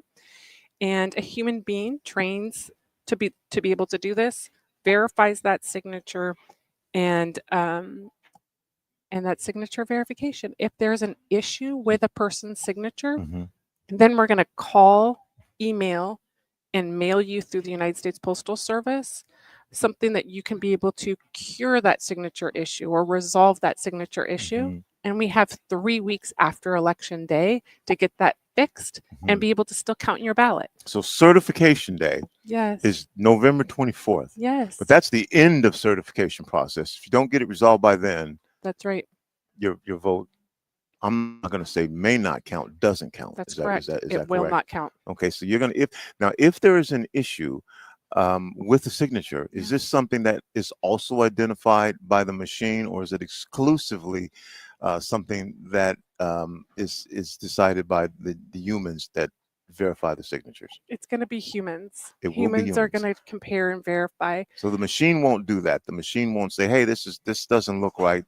No. Kick it out and say, "Take a look at this one." We don't use that technology here in King County. Okay. We use human beings. And so if, the most common issues with signatures is that a person simply forgets to sign. And so a person will verify that someone forgot to sign that envelope and then flag that record. So we reach out to the voter, or the signature doesn't match, and then we'll flag that record and reach out to the voter. We're talking about 1 to 2% of all ballots that are returned for an election are going to have a signature issue. And then what we see is about 50% of those actually cure that issue. So you're talking around 0.5% to 1% of ballots ultimately can't be counted because they didn't get resolved. So you're anticipating over 500,600,000 ballots to That's come right. through for this particular election. That's right. Is that right? That's correct. Where does that compare to the last presidential election? Yeah, in a presidential election, we see well over 1 million ballots being Over 1 returned. million Yeah, being returned. that's correct. Okay. So this is going to be and how do you determine? How do you come up with this figure 600,000? Is it a guess, or is it based on, how do you get that figure of what you think, so that because you obviously have to prepare for Absolutely. the number of ballots. The difference between 500,000 ballots and over 1 million ballots, I guess, would be quite a different number in staffing. So where does this Absolutely. information come from? So we're looking at past like elections. So we compare this election to 2017 and 2021. Those are the last odd year elections right after a presidential election. So that's a similar election. So we look at the return rates for those elections, and that helps us indicate what to project for this election. Based off of the 2017 and the 2021, it would be right around 40 to 45% is what we saw in the past. So we estimate a 45% projected turnout for this election, again, based off of like or similar historical election data. Now, you may not have this information, but I'm just curious because each election is going to contain voters who are voting for the first time. And correct me if I'm wrong here, but generally those young voters don't vote as much, as often, in the same numbers as others do. Correct. And I'm wondering if the societal times dictate maybe that change where more young voters may vote. Do you have a way of recording that or noting that, or can you find information on that? Or at that point, is it just separated? Whoever's voting is voting is separate from their vote? So certainly every single ballot and how we vote, the ballot itself is independent, private, secure, right? You can't tie that back to a voter or even demographics, right? But we do really believe in data, right? And we think that it's important to share data. And so we've got a lot of really cool tools on our website where we are showing the return rate by age. We're showing turnout by age. We're even showing the map of King County, and you can look at actual precinct areas and see the demographics in each of those precincts are small, 1,000 or less voters within a geographical area. So there's a lot of data points there to look at. We know from the data that our young voters usually turning out in presidential elections, and elections like our local odd year election, they don't have as high of turnout. So things on the ballot that are of interest to folks, that's common, right? We're going to see 45% turnout in this election compared to nearly a 90% in the 2020 presidential election. So it's pretty consistent. It is. It's good. And I'm just bringing that up because I think that we had a situation that we hadn't had before in 2020 where the president disputed the election results. And a lot of young folks mobilized college campuses recently. Not that doesn't happen. And I just wondered if that was going to increase this number of young voters in this election. But it's generally pretty consistent. And so it's generally pretty consistent. I mean, we certainly are trying, with getting pre-registered of 16 and 17-year-olds, trying to kind of start that civic engagement early. I know here in King County, we have an award-winning internship program where we have interns from high schools that go and have peer-to-peer conversations in high schools about the importance of voting. And I think that it's really important that we reach out to our young voters to get them engaged. And I think there's lots of ways and important, meaningful ways that we can do that. Okay, so back to this process. Yep. We left off at signature verification. Yes, we did. And we talked about that. And then after signature verification, we went over to this. What is this? Opening? It's opening. Opening up the ballot. Opening. Okay, let's talk about that. What happens over there? And that's all human as well. It is. It is. Okay. So this is where we sort of like sever the tie between the voter's identity and their ballot itself. We're going to remove that outer envelope that's got the signature and the voter's information from their security sleeve that's got their ballot tucked inside of it, right? And so you've got what we call a batch of 250 ballots, and we've got team members moving at a fast clip and separating those. We've even got a hole in that outer envelope, and they put a zip tie through it, right? That makes sure that the envelope is empty. Which I was really disappointed to find out that that's what the hole was for. I had all these theories about why that hole was there. Like what? Just, something that they were doing, some reason it was for, what if I put the ballot in this way and it faces this way with the hole? What if I put it in this way? Why is this hole there? What are they doing? And then I saw that a zip tie went through it, and then just, okay, never mind. Anyway. It's a good process though to show that the envelope is empty, and it's a good way to store them because for a federal election we're holding on to those things for 22 months. Wow. But also really cool, those two holes on the ballot envelope. I'm not sure if they showed you, but if you had a visual impairment, if you were blind, you would know where to sign just based off of feeling where those holes are on your return envelope. See, now there's a reason that there we go. We're going to pause here for a second. You could just because we're going to go over to the scan machine next, but I don't want you to go away right now. But we got a couple of things that we want to show. I don't want you to be connected to these because you're Daniel, can you show that council position 2 highlight? We're showing because folks still have the opportunity to vote right now and they haven't filled out their ballots. And Daniel, if you could give us that council position 2.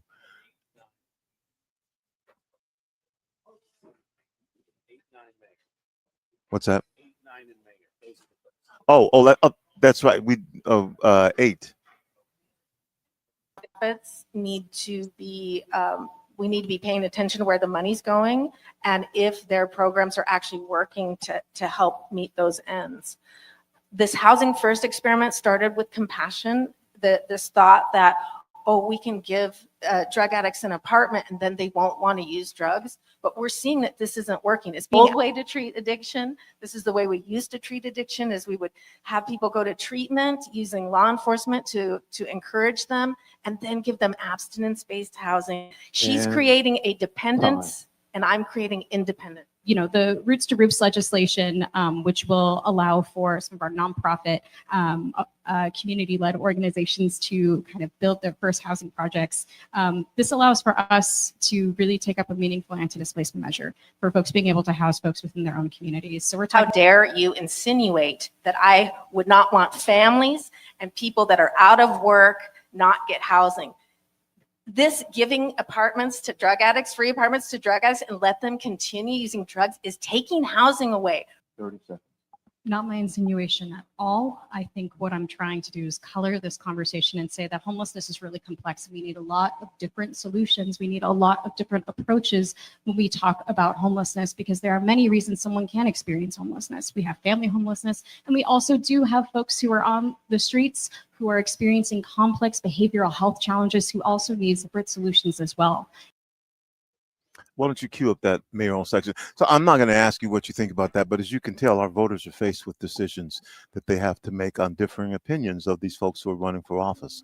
At the end of the day, what we're doing here is making sure that the ballot that you send in gets counted and your voice gets heard. That's right. Let's go ahead and take a look at the here. So first of all, I have been looking at things other cities are doing that we're not yet. One of those is using FOIA requests to gain additional transparency around ICE operations. This is something being done in Boston and in LA. LA and other cities in California are also directing their police to actually intervene in unlawful ICE operations. I think that's something we should absolutely look at here as well. One thing that I wouldn't do is choose this moment to massively expand surveillance around our city. What we have to do is, number one, is we have to make sure our community-based organizations are ready. And so we meet frequently to make sure they are ready, number one.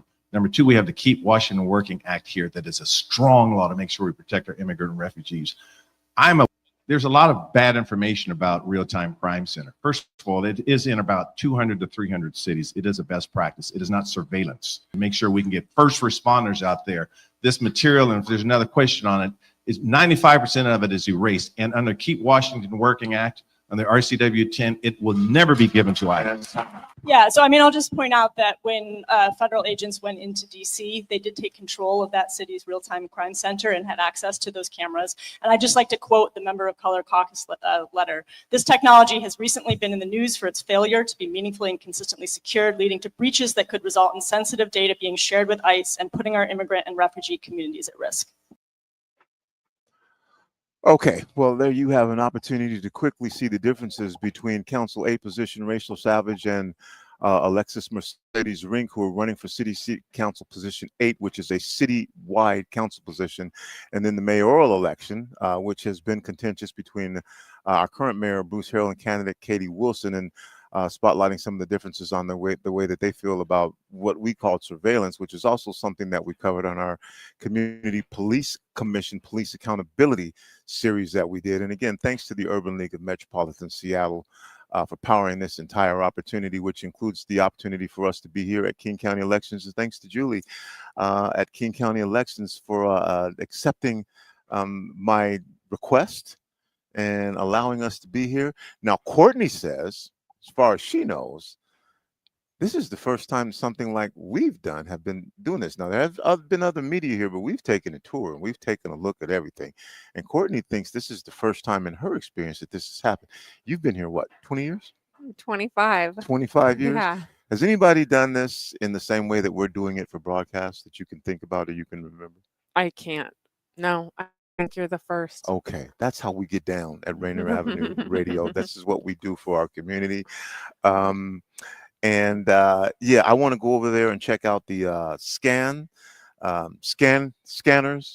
Right, Julie, thanks again for stopping by. Thank you so much for being here. You know I'm going to give you an opportunity for final words, anything that you want to say as we get ready to wrap up this behind the scenes look we've had at King County Elections. This has actually been really cool, and I think our listeners and our viewers are going to really enjoy this process that we've been through. But go ahead, That's opportunity awesome. for final words.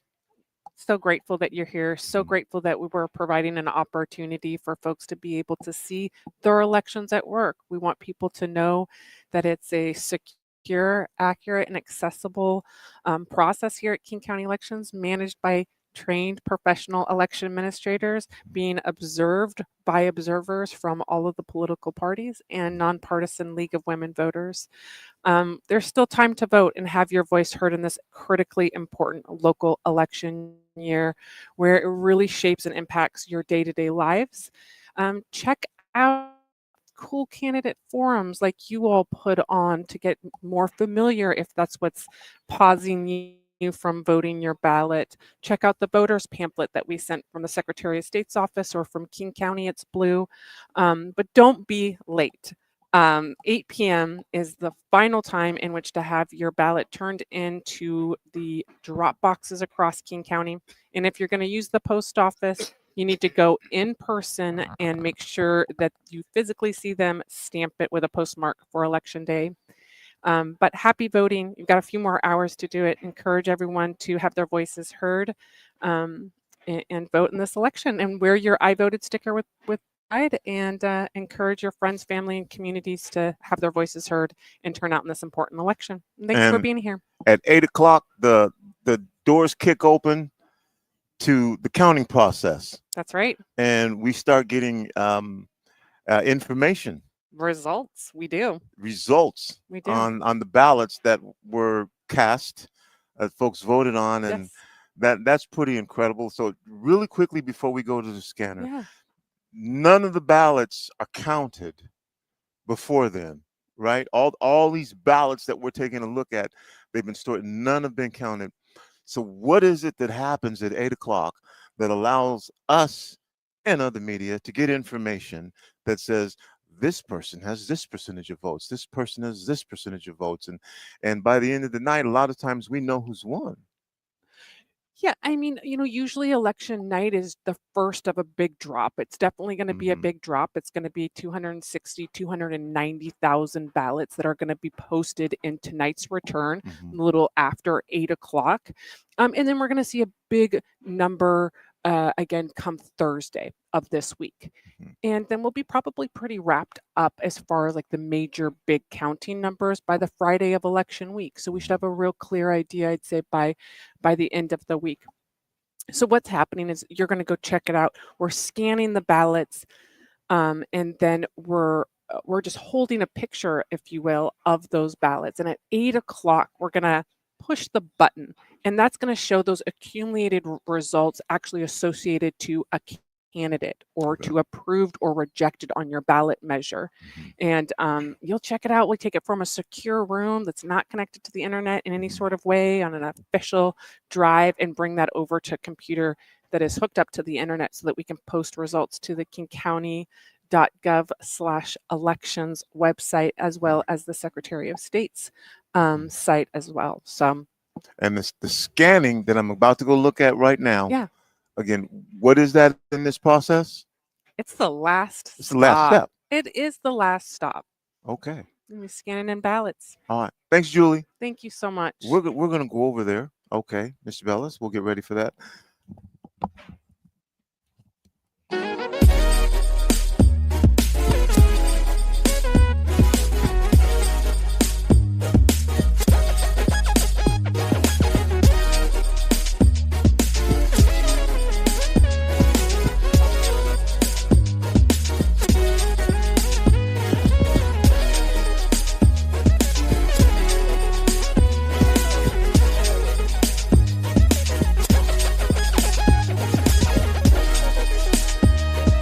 You didn't sign off, did you?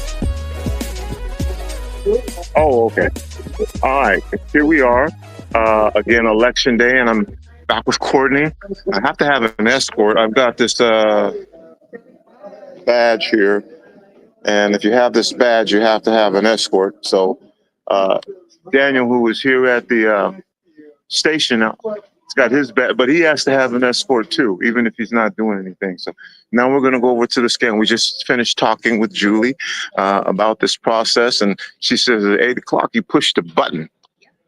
And Well, only a couple people were allowed to push the button, but yes. neat that she got to talk to you about that, because now we're going to see exactly where all that happens. All right.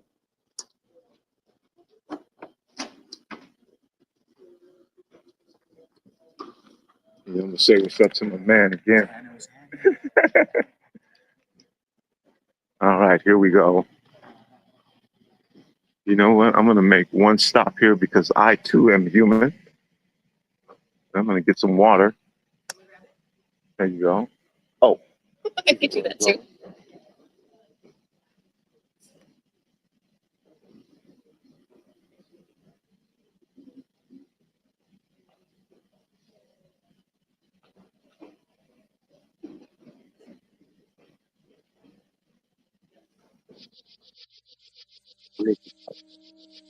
All right, here we go. Okay, there's a person again here who I was told that I can talk to if this individual had time to talk.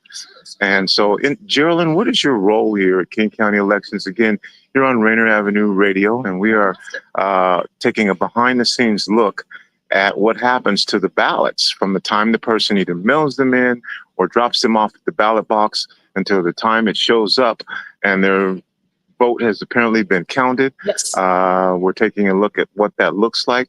And again, you know, just because of what has happened recently, ensuring that there's not opportunities for things to happen that would result in someone saying that the election is fraudulent. Well, you're in the right spot. So right now we're at the tail end of processing. I guess I skipped the part where I say, "Hi, I'm Geraldine Hampton," answering the question that you asked me. I'm current and acting deputy director position for the time being, and normally I'm just ballot processing manager, responsible for all the stuff that you've been seeing and talking about today.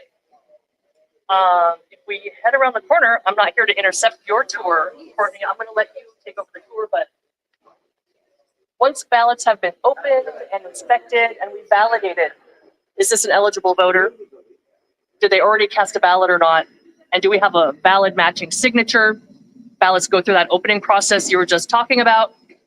Then the ballots come into our scan and tabulation area. And we're going to head down here. We've got a couple of really cool scanners where we are scanning a digital image of the front and the back of every single ballot that's returned that's eligible to be counted. So kind of hard to make a little cage around themselves. So I can't go in there. I can go in there. One away for a minute. Is that okay? Yeah. All right, I'm getting in deeper. I'm going further in the rabbit hole. All right. So we have these really cool scanners here.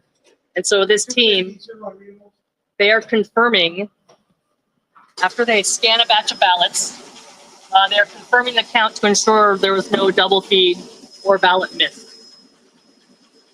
So we know each batch has a specific 4-digit code, so we can keep track of how many ballots should be scanned in all of the batches.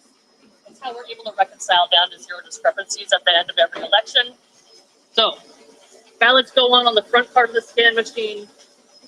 There's a digital camera in this box taking a picture of the top of the ballot.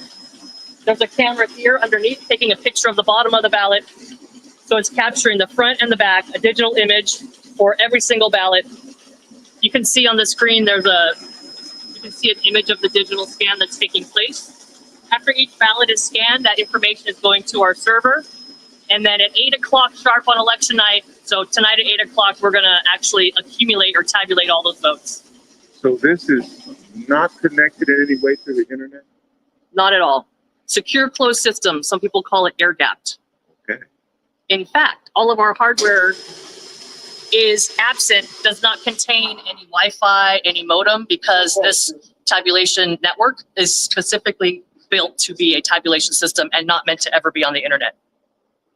Okay. Yeah. So these ballots, before they go through this process, the last step that they were at in this process that we just observed in the system was the opening and inspection. So that's the important step of the process where your identity as a voter is removed from your secret and your private votes on your ballots.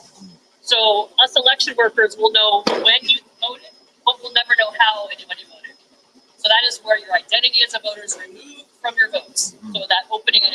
process you were just watching is a very important part of our democracy, of having a secret vote. And these ballots that I'm watching very rapidly go through this counting machine, they're being counted. The ballots are the digital images, and the information is being stored in the server. So we are accounting for how many ballots we're scanning, but we're not counting any votes for any contest. We are not able to, according to Washington state law, actually tabulate until 8 o'clock. Yeah. But this is the information, and I don't know if I'm pushing it. This is where that information comes from.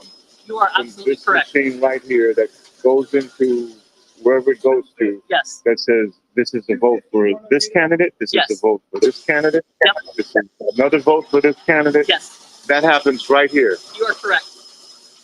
And All again, of this information does translate into the votes. It's all about just enabling a report and running a report. But it comes from this information. You're absolutely correct. and you said there were 2 cameras here, right? Yes. One taking a picture of the top of the ballot on this camera, and one taking a picture of the bottom of the ballot, that camera there. And then once that picture's taken, it just goes into the server. Correct. Is that right? Yep. And then the server says 1, 2, 3, 4, 5. Exactly. Okay. I can show you the server room. It's pretty cool. All right. Well, let's go into there. All right. But wait, there's more. Our server room is the most secure space in the building. Oh, So okay. there's only 6 people in the whole organization that have access to the server room. There's only 6 people. Yes. 7. Okay. So it requires not only the badge, but it requires my fingerprint also Oh. to gain access Okay. to the room. And so one of the things that we like to do, and you've probably noticed on your tour, we use color as a way to visually distinguish one thing from something else, or the steps in a process, or even with our security lanyards, credentials of our visitors. So our secure closed system, our tabulation network, each device attached to this network is attached. If you look up on the wall here, you can see coming out of the server room, we have a bundle of purple Ethernet cables. Each of these purple Ethernet cables is attached to one of our devices that's on the secure closed network. So this is another way for observers or our visitors to know, and to not just believe what I say, but to actually confirm with your own eyes. These devices in this room are connected with a purple Ethernet cable, therefore it's on our tabulation network. If it were connected to our King County network, one of the computers out there, it would not have one of those purple Ethernet cables. Okay. Fun fact. I can't let any tour get out without the fun fact. When we were implementing this tabulation system back around 2017, it wasn't too long after Prince passed away, and they asked me, Geraldine, what color Ethernet cables do you want for your tabulation network? I said, do they have purple? I did not know the answer, but yes. You now too know that there are purple Ethernet cables and purple Ethernet jacks in this King County tabulation network. And that is a fact. That is the result of Prince. It was a way to honor Prince. You know what? They asked me what color We're I want. okay with this. All right. And I said I would like purple if I could have purple. And they said, look, Geraldine, we found it. You can have purple Ethernet cable. The legend of Prince extends beyond Minneapolis into Yes, it the does. color of the Ethernet cables here at King County elections. You go, Prince. All At right. the time, we also, the managers and supervisors, had purple lanyards. So it made for great photo ops. Wow. I'm always thinking about the details. Okay. Yeah. So this is the server room? Yes, and it's dark in there right now, but there's servers and racks. So it's sort of the brains of the tabulation network. I can't really say anything. Well, I can kind of see something. I No, guess I can go in there and trigger the light. but I can't go in. You cannot. But I Josh cannot can go be in. my second person. There we go. Yeah, okay. It's easier to see with the light on. But the server room has windows on all 4 walls, so our party observers, our nonpartisan observers can watch us when we're in here running results on election night. It's just another added layer of transparency. This is where the counting happens. This is where the counting happens, yeah. The reports are produced and put onto removable media. So I will get results on a jump drive, and because we're not connected to the internet, I have to fast walk at 8:02 out of the server room and I go out to one of our computers that's attached to the network. And then that's when I post results and share results with King County first. And then I post results on the Secretary of State site for the entire state. Okay, now I got to ask. Yes. Who verifies that you, between the time you leave this room, Yes. don't do any shenanigans? I love it. That's a fantastic question. We, while we are running the reports and putting our results onto a jump drive or removable media, we're also printing out a paper copy of the results direct from the tabulation system itself. And so part of that result posting process is comparing the results that are on paper with what gets posted on the web to ensure not only did I not do any shenanigans, but also nothing got intercepted in transmitting information over the internet to our website. So we are doing a full quality control to ensure the results that came directly out of the tabulation system are exactly what is posted and shared with the public.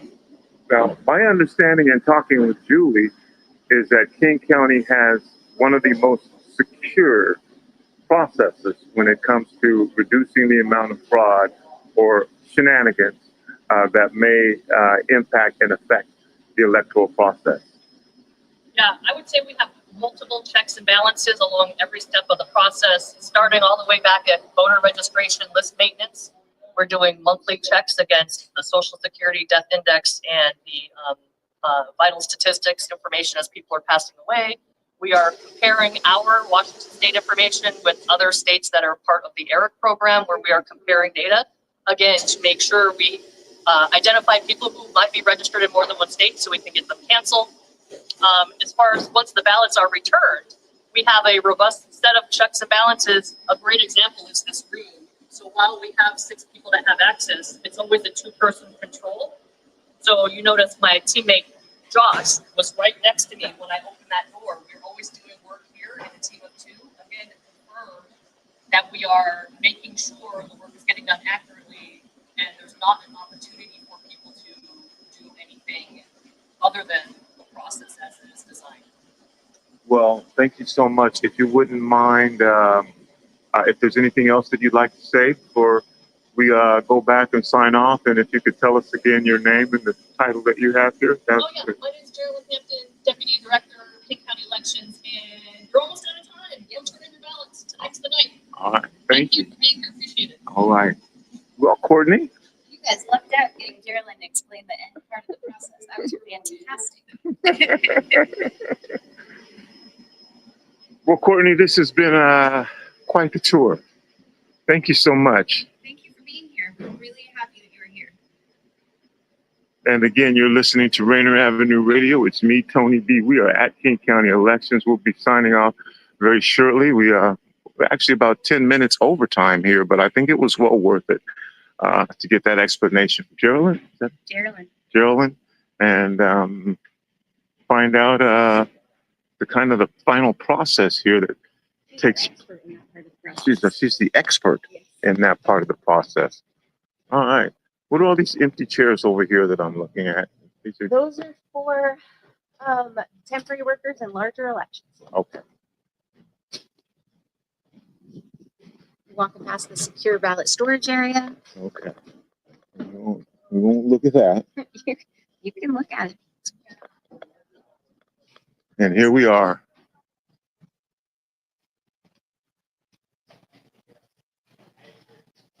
Back again. I'm going to sign off here. Geraldine, thank you very much. And Mr. Bellis.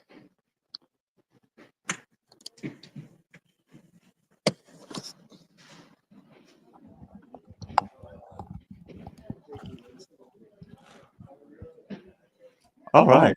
I'll move over. Daniel. Wow. That was quite the experience. First time I've ever done anything like that, and apparently the first time anything like that has been done at least in 25 years.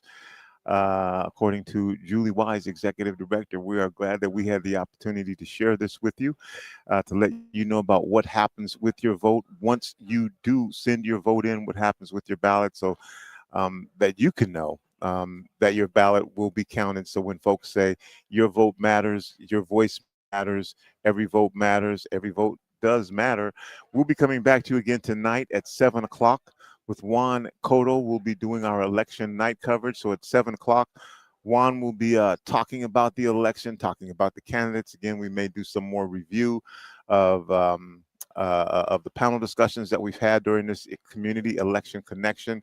And then at 8 o'clock, the button gets pushed and we start getting results from the election that has taken place, the elections that have taken place this year. Come back with us at 7 o'clock or stay with us.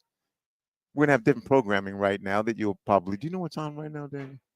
Yeah, well, whatever that programming is that goes until 7 o'clock will be cool and good. And then at 7 o'clock, we're going to interrupt our regularly scheduled programming. So for those of you who are expecting to hear jazz from the cabinets, that won't happen tonight, but you will get Juan Cotto and the election night special. He'll have guests on there at 8 o'clock.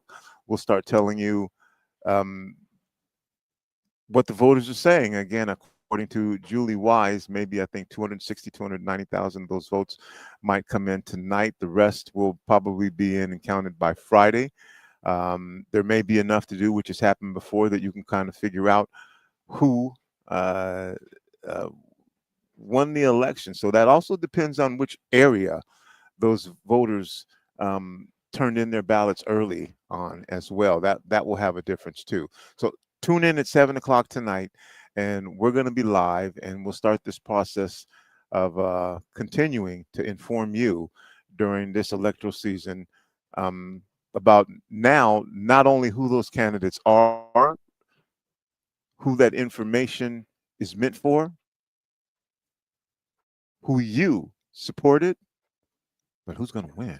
Is it going to be Mayor Harrell? Is it going to be candidate Wilson? Is it going to be in Council 9 position Sarah Nelson? Will it be Deion Foster?